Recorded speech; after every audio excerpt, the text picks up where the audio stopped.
रामायण भाग 1। देवों ने आकर आपसे प्रार्थना की कि रावण का वध हो जाए।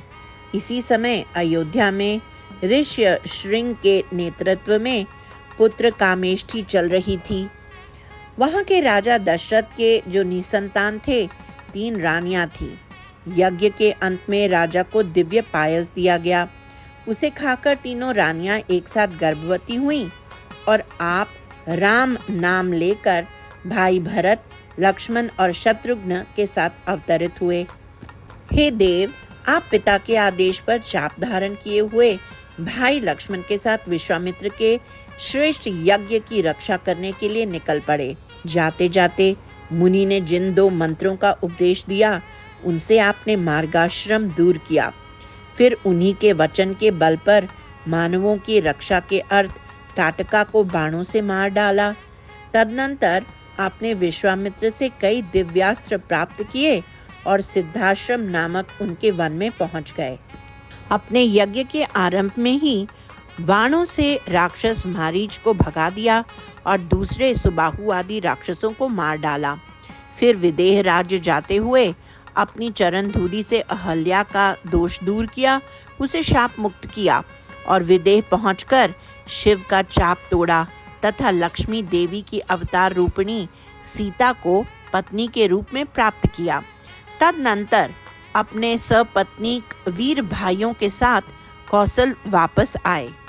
विवाह के बाद जब आप अपने लोगों के साथ वापस आ रहे थे, तब भृगु वंश के तिलक परशुराम ने क्रुद्ध होकर मार्ग रोक दिया और अपना तेज आप में संक्रमित कर चले गए।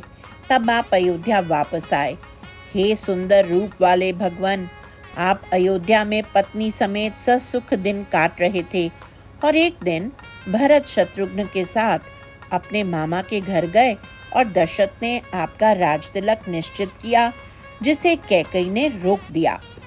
पिता के वचन से आपने अपने छोटे भाई लक्ष्मण तथा पत्नी सीता के साथ वन जाना चाहा और चापधारी होकर वन की ओर निकल पड़े।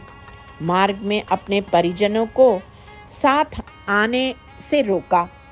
फिर निषाद राजा गुह के घर जाकर वत्कल पहने, जटा बांधी तथा नाव में गंगा पार कर रास्ते के पास रहने वाले ऋषि भरद्वाज की वंदना की।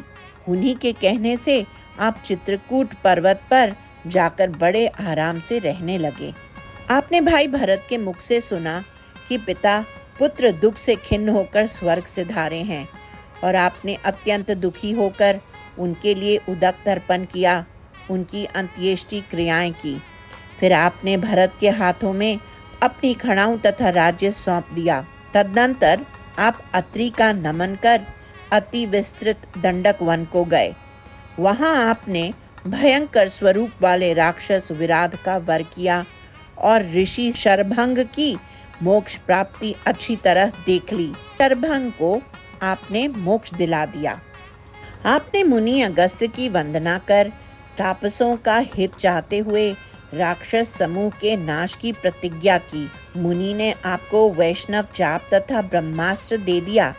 फिर पिता के परम मित्र गृद्धराज जटायु से मिले और तदनंतर गोदावरी नदी के तट पर पंचवटी में पत्नी समेत बड़े आनंद से रहने लगे।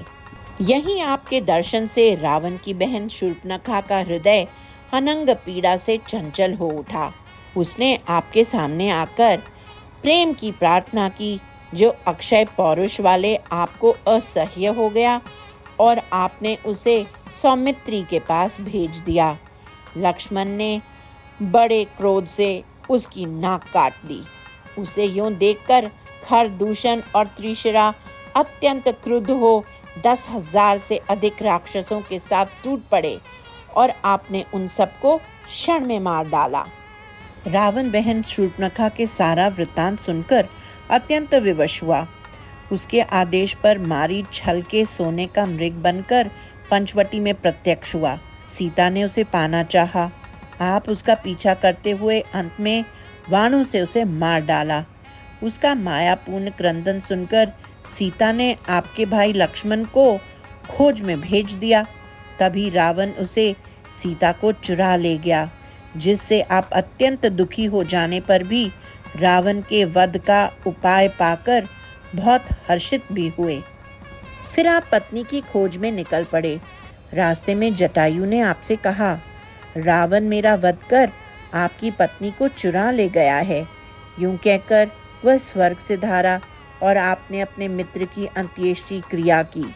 तदनंतर आपने अपने को हाथों में जकड़ने वाले कबंध को मार डाला। फिर शबरी को देखा और पंपा नदी के तट पर हनुमान से मिलकर आप अत्यंत प्रसन्न हुए। वही आप, हे गुरुवायूरपुरेश, मेरी रक्षा करें। सर्वत्र गोविंद नाम संकीर्तन, गोविंदा गोविंदा।